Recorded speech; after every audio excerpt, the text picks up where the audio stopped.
Hey guys, kind of a depressing video today. It's Mother's Day. For those who don't know, my mother passed away about about a year and a half ago. Um, and I wanted to talk about two things that I think are important for people with strained relationships to hear. Um, Two main topics we'll get to, but first I just want to give sort of going a little bit of a story slash regret I have. So I had a very strained relationship with my mother my entire life, pretty much, and it. I'm trying to think of how to get into this. So my mother was 23 when she had me, with just a random guy knocked her up, and she didn't. It wasn't like love and everything like that. It wasn't like a picture perfect romance like it is with most people. When I say most people, it's not like that for most people at all. I mean, it's not like, it was shitty. She was a single mother. Definitely was not ready for a kid. Put it in perspective, I'm 25 and I can't imagine having a kid 2 years ago. That's crazy to me. And she raised me on her own. And for a while, she was doing okay at it. And I remember hearing from my aunts and my uncle, my grandparents, oh, it was crazy, you changed her life and all this, which is way too much burden to put on a person, by the way. Never tell someone that a lost family member used to say such great things about them. That's such a fucking burden. But yeah, they used to say oh, it all turned around. And then she met, so I have a different father than my little brother, my little sister. She met him and had an actual relationship with him, ended up having twins, my brother and my sister. And I don't remember much because I was 3 at the time, and I just remember it obviously didn't end well. And she ended up getting separated from him. Not separated, they were never married. And they, I guess, just broke up. And she had full custody of the kids. I don't know if he ever fought for it or anything like that. And then she met the guy who I call my actual dad. Even though there's no blood relation, it's just that he's, cared for me more than anyone else and has been more of a parent than anyone else in my life. So she met him. She, just to really throw fast forward on this, got engaged 3 times, cheated 3 times, until he finally just said, I can't do this. They broke up off and on between then. She saw other guys in between now and then. Not to make things more visual than it needed to be, but kind of like a revolving door on her bedroom. And it was just I remember seeing a lot of different guys as I was growing up, and which is weird for a kid for so many reasons. And I remember, I think most kids do this, but so I don't think this is weird to say, but I would have a nightmare and I'd want to go sleep with my mom, and because that's what kids do. And I remember I grew out of that because my mother would do one of 2 things. She would only leave the door to her room open if she was with another guy. So I would walk in and just see someone else in the bed, and I'd be well, I'm not getting in there. Or she would do that, or she would lock the door. She had a latch on her door, so if she was at home by herself, she would just lock the door. So eventually I was just well, there's no options here. Occasionally she would forget to lock it, and that's when I would do it. But that's how I grew out of that. But it's that's the memory I have, is that so often I would go in and just see a different guy, and I was just well. So fast forward a bit, she eventually found another guy, and he had 2 kids from a previous marriage, and he had a really crazy ex-wife, and who actually had custody of the kids. So when she met him, he was trying to get custody of the kids, and it was a long, very expensive process. And it was just I think my mother, I don't know what she saw in him, because it's there's nothing wrong with him. It's just he's not the greatest. He's compared to my biological father and my brother and sister's biological father and like a slew of shitty boyfriends. He was pretty like good, but he was still not my favorite. And he basically, they ended up losing the case. I think my mother went out with him because she liked the idea of someone having a crazy ex, because then it made her look better. And eventually they lost the case. He did not get custody. And to make it worse, the ex-wife contacted our building where we're living, because we used to live in affordable quote-unquote housing. But we had too many people. We had, I think it was supposed to be like a 2-bedroom, and or it was a 3-bedroom, but it was supposed to be like, I think, just my mother and then the 3 kids, and we had, and like 1 pet, and we had like 4 cats, and my later stepdad was constantly there, and you're only supposed to have, like, in places like that, you're only supposed to have visitors like 2 days a week or something like that. So she called the office, who already didn't like my mother through various failings to pay on time, noise complaints, stuff like that, and we ended up getting kicked out of there. And that was my childhood home. That was the place I'd lived the longest, and it hurt, and I had some resentment for it. And eventually we had to go to a completely different town. We went to the town where he had lived, and I was like, I had to go to a new school system and everything like that, and I was like, this is like garbage. Like, why would I? So, luckily, I almost said unfortunately, it's just a natural reflex. Luckily, we ended up going back to the town I grew up in a different house, and we stayed there, I think, through most of my high school. Or we went there from like 8th grade middle school to, or half of 8th grade to, I want to say my junior year. I think we moved again by the time I was a senior. And things were pretty rocky during then. Some other events we'll get into later that just more about me than anything else. But it was just more of like, how am I going to put this? She never really focused on the kids, if I'm making sense. Like, part of me doesn't like bringing this up because it feels like making excuses, and it is. And part of me is just like, I don't know how much of this to take, how much of this is my fault and how much is hers. But basically, I wasn't really parented growing up. Like, even we'll call him Big Mark because his name is Mark. My brother's name is Mark. That's why we called him Big Mark, because he was an adult.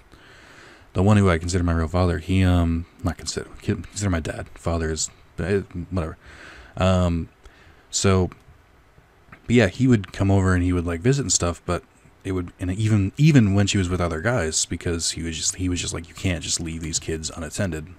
But it was like part-time. He would only come some days because he lived pretty far away, like about 45 minutes away. He couldn't come down every day.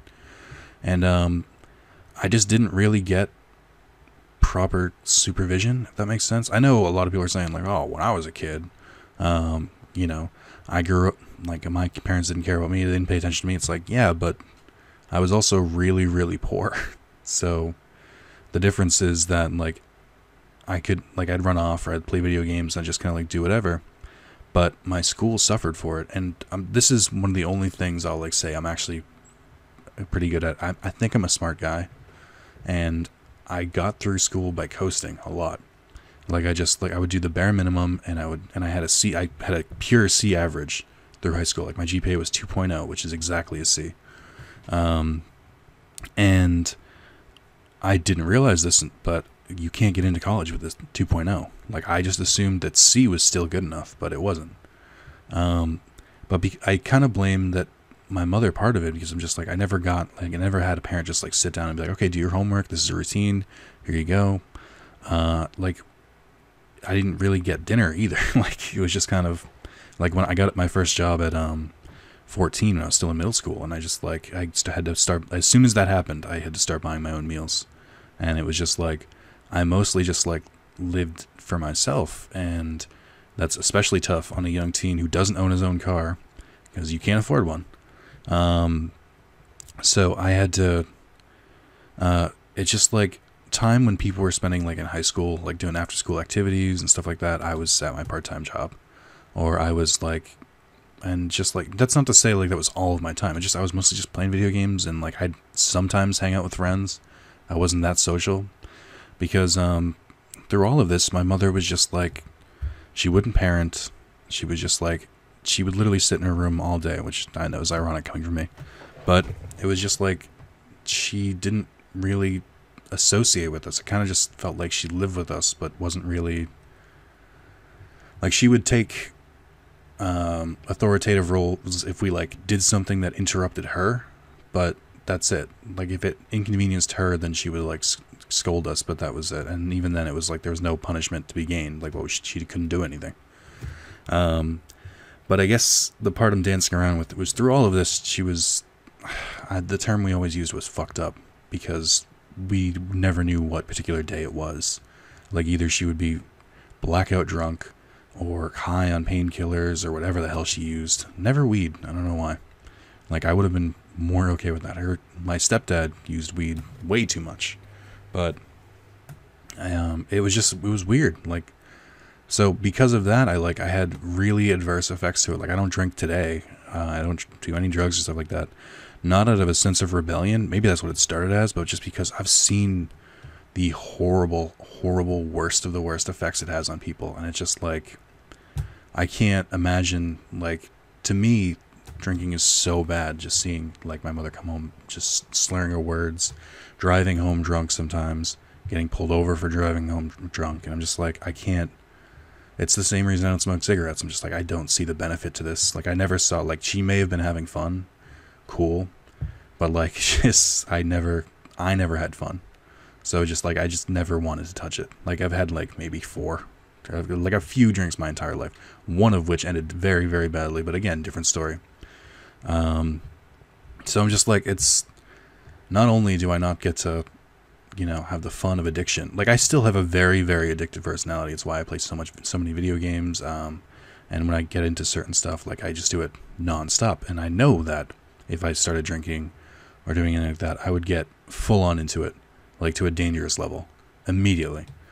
So that's part of it. But it was just like growing up, I didn't really, it sounds weird, but it's like I almost didn't have a mother. Like it was just like, she never did motherly things. She didn't really look out for us. She just kind of took care of herself and just did the bare minimum. Like the example I always use is that she used to get us up for school. Like that was until she didn't. And then I had to start, like the only reason she got us up for school was because she would get calls from the school saying, "Where are your kids?" And she'd be like, "Whatever." And then so she would do the bare minimum so that nobody bothered her. So she would get her kids up for school.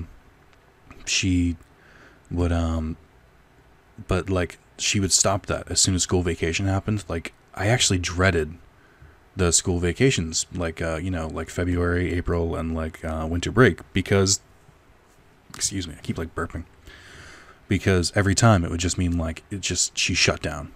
Like she would do nothing, like even less than the bare minimum, and just we were basically just kind of in a house with no food for like a week.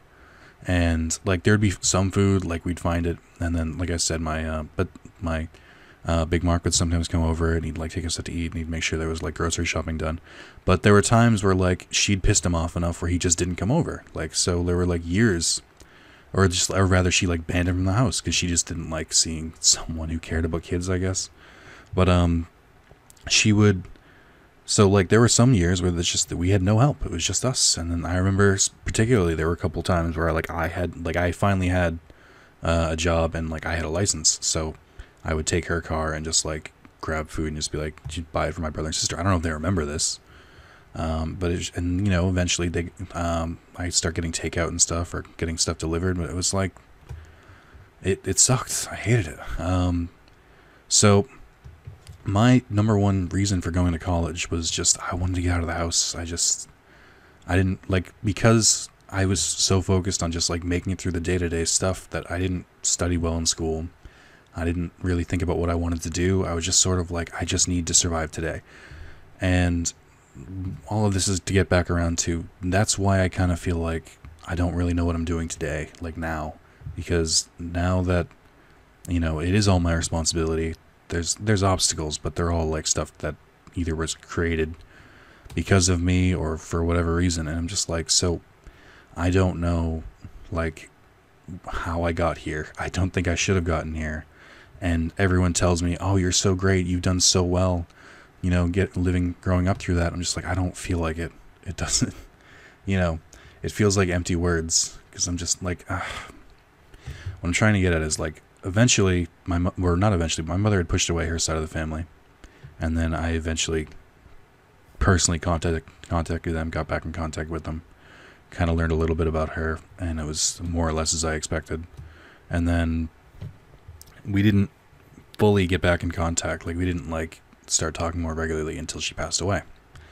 And the thing that they always said, like, the funeral was rough, and it's just like the leading up to it was rough, because every time I talked to someone who knew my family situation, it was always just like, "Oh, you know, you've done so well just to get here, and, you know, nobody else, like, you know, most kids didn't have to go through that stuff growing up," and it's just like, "So, you know, you'll be fine, you'll get through it." I'm like, that doesn't, now you're just telling me that it's like, there's like some burden where it's just like, it's like, well, you've already done so well, so why don't you just keep doing well?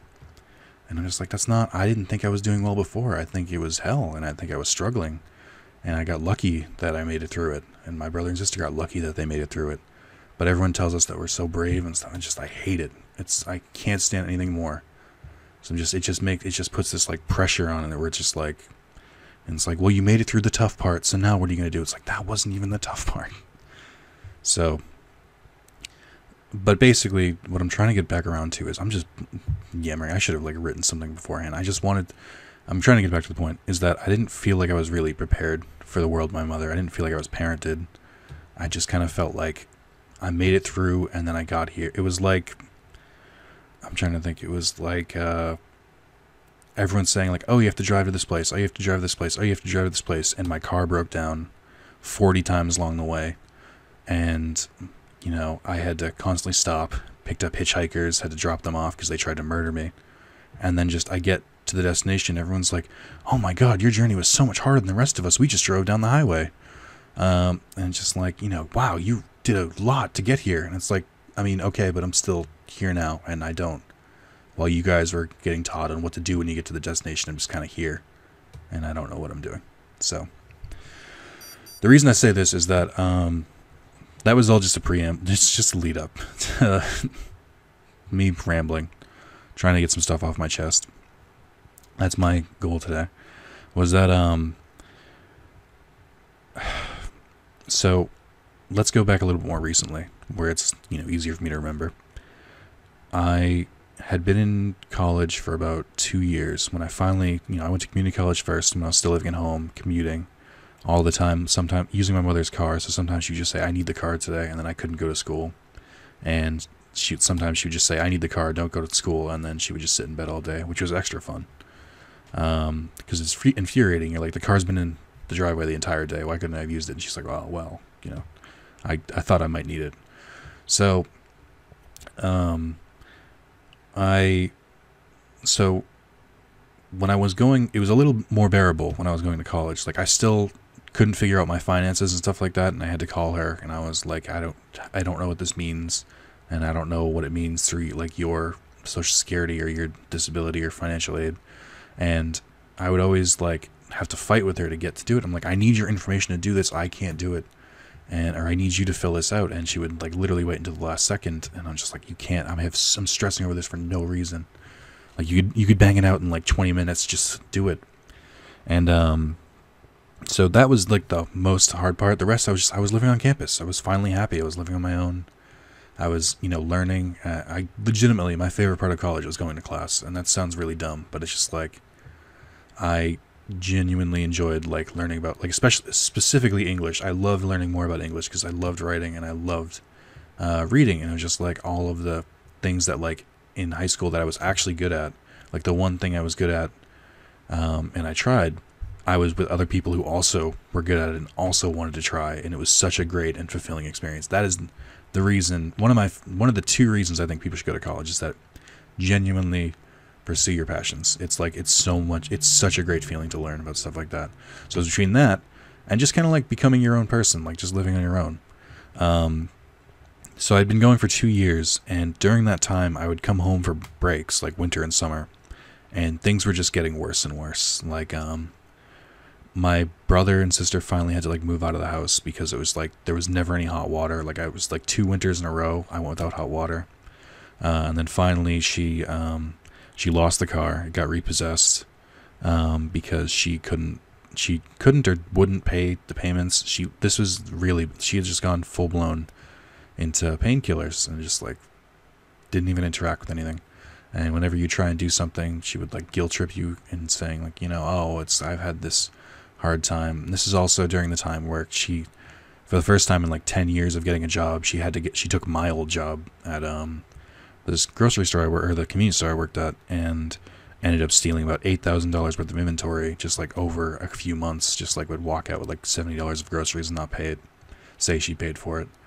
So just a lot really taxing on me. And finally I got home and just the house reeked just because we had cats and just like they weren't being cleaned up after, and just like there was shit everywhere. It looked like a hoarder's house. And I get to my room, and at the very least, my room was untouched. And I went in there and I was like, I'm going to give her a piece of my mind, especially for the stealing all the money from the store I worked at, for like potentially ruining my job, for being an embarrassment, because it's like a really like tight knit like town. So it's like everyone who shopped there, like all the word would get out, and everyone knew. Like before I even got home, everyone already knew what had happened. And I had to go back to work and be like, oh, sorry to hear about your mother. I'm just like, don't.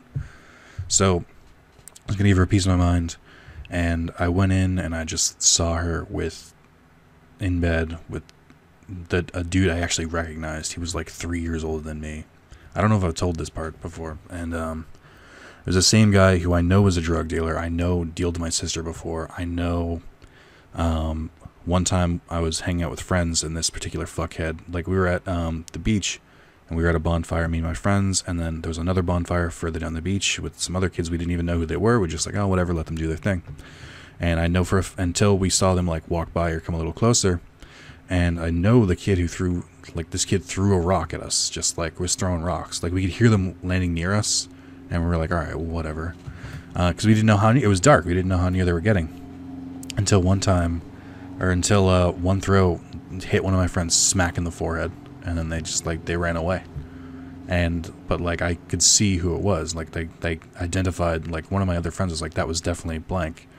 And it was the same kid. My mother was just sitting there in bed with him. Like both of them passed out, and I was just like, I don't have the psyche to decompress and deal with this. So I took like an hour and just moved out my room. It didn't have much because we'd constantly moved towns. Like after I ended up moving back to my hometown, until junior year, I moved somewhere else for that summer, and then I moved in with Big Mark in a town much farther away, and I now had to make that same drive he made when I was a kid every day to go to school, or someone would drive me or whatnot. And then finally she got another place in Scituate, and I just didn't want to live there, but I had to because I had to keep going to school, and I did. And that was where things started to deteriorate. But it's that same house that eventually a few years later, I was just like, I just moved my stuff out because I don't keep many things because I never feel like I can stay in one place. So, and plus a lot of my stuff was already packed from college, so I just grabbed whatever was left and just checked back in to see if she was awake. She wasn't, and I was just like, I'm all right, that's it. And I just left. I never said goodbye. I never gave her a piece of my mind. She tried to contact me through text and call, and I just deleted it, just didn't answer. Because she was toxic, and she was legitimately would bring us down. And she would manipulate and try and turn everything and make it all about her. But the biggest problem was that she just never had consequences in her life. Like every time she did something wrong, people forgave her, and she realized that. And every time she did something wrong, or every time she messed up, she could always find like another way to make it okay or to do something, and just never really learned from her mistakes. And she would ask for every favor in the world, like every favor, like from every person she'd ever met, from all the family members. She would ask for this, she would ask for money, she would ask for this, and then just never pay it back, or just like run away and like buy drugs with it or something like that, and just get fucked up. And that's a huge impact on me. But like I'm so bad at asking for things. Like right now, currently jobless. I left the convenience store after like 7 years. my degree didn't actually go through. I'm missing like fucking 2 classes. I'm not doing great. I'm slowly running out of money, like slowly. I've got like 2 months left before things start to get fucked with rent and stuff like that. But I'm just like, I can't ask for help. I can't ask for any of my friends. I don't want to ask the viewers for help. I don't want to ask no one, because I just like, I don't want to be the same deadbeat my mother was. I don't want to be like the guy. I don't want to be the person, I should say, who just asks for all these things and just never reciprocates, never gives anything for it. I'm just like, I can't do it. Like, I've thought about this ironically to myself, that it's really funny that I named my channel Wrath of Zalis, because far more often than I get angry, where it's, wrath, is that it's pride. Like, pride of Zalis is my biggest fault. I have so much pride where it's just like, I would rather die alone, penniless, than ask anyone for help, because I don't want people to remember me like they remembered my mother. And, yeah, so, that tangent. I moved out, didn't speak to her. I was living with my dad then and now, and it was about a year later, and I heard, or it must have been like, I don't know, it was either a year or like a year and 8 months later, because I know it was from like April or ish to December, where my birthday is.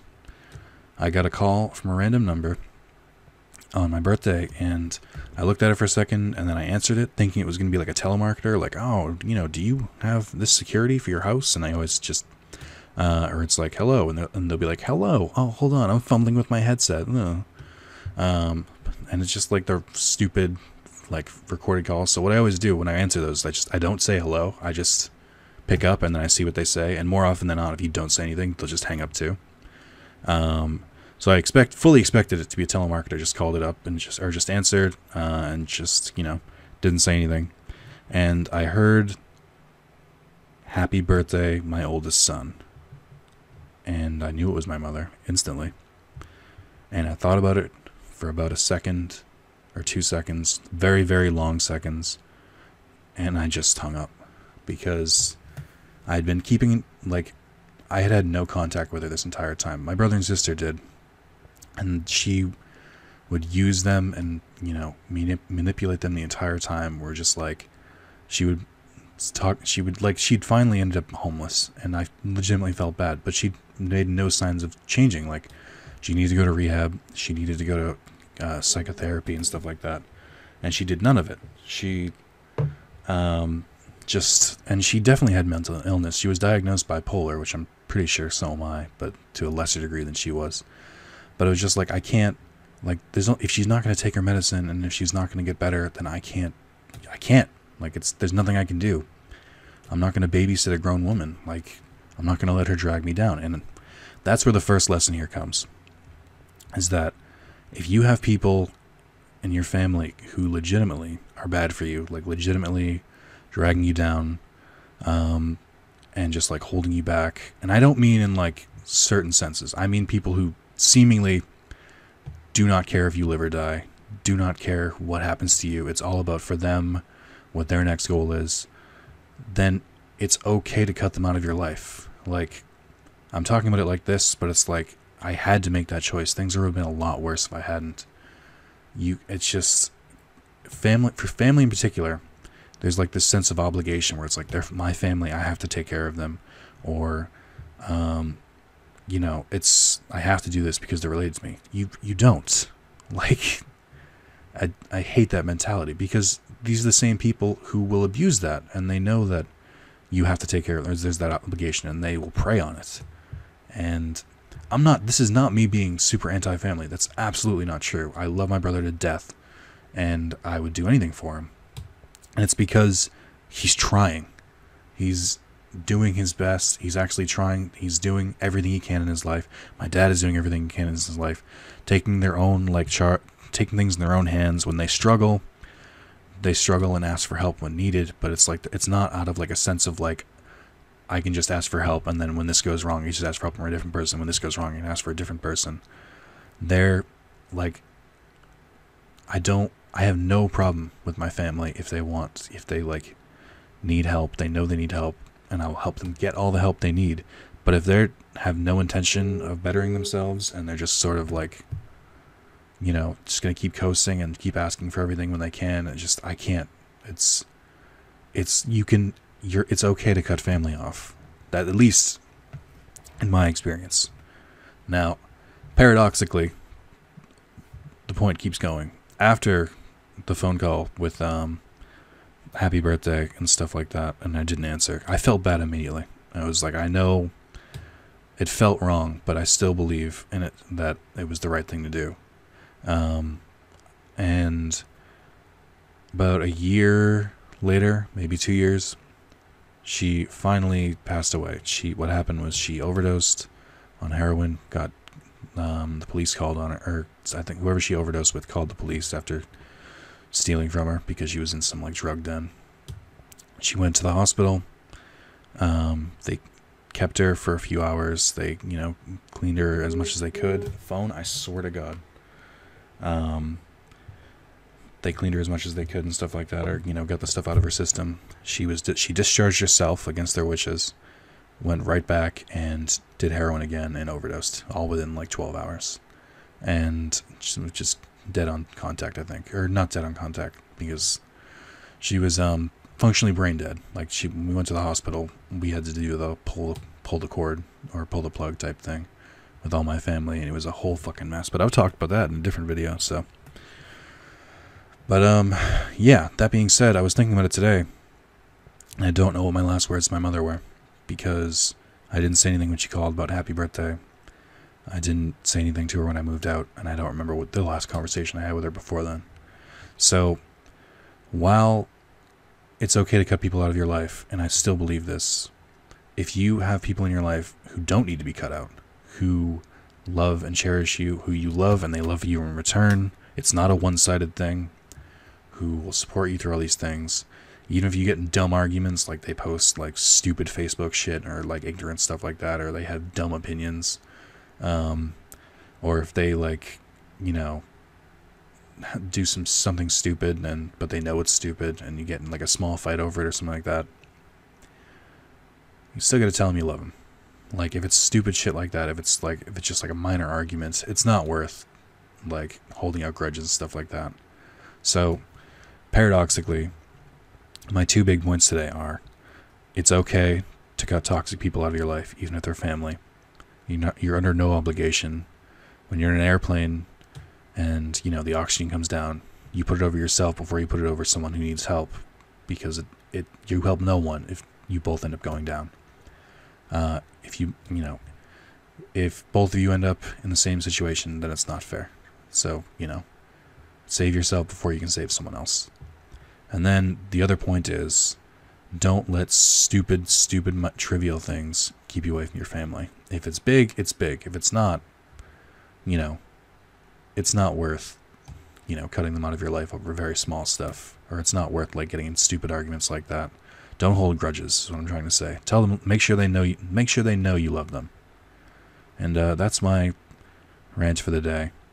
Just wanted to, that's partly because I saw someone on Facebook say something like, oh, Mother's Day's dumb. My mother never did anything for me, or something like that. Blah, blah, blah. And just kind of being like a spoiled brat. And part of it is because I want to get off my chest. I was thinking about it. It's a rough day for me. I wanted to talk it out. So thank you for listening. I expect this video to get nothing. Whatever you leave in the comments, leave what you got to do. Share personal experiences like that with you, like that. You know, say whatever you want, but, you know, let's all just try and be happy, okay? Alright, thank you guys, and I'll see you in the next one.